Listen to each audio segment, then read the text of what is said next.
You ask Tiger to solve. This deals with linear equations with one unknown. The final result is x equals 4.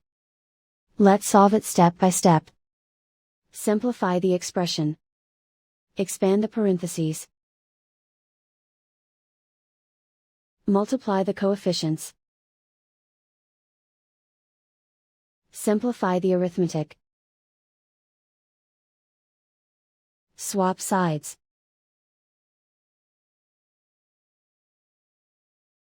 Group all constants on the right side of the equation. Add 5 to both sides.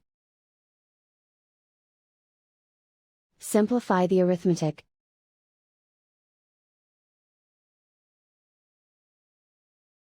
Isolate the x. Divide both sides by 2.5. Simplify the arithmetic.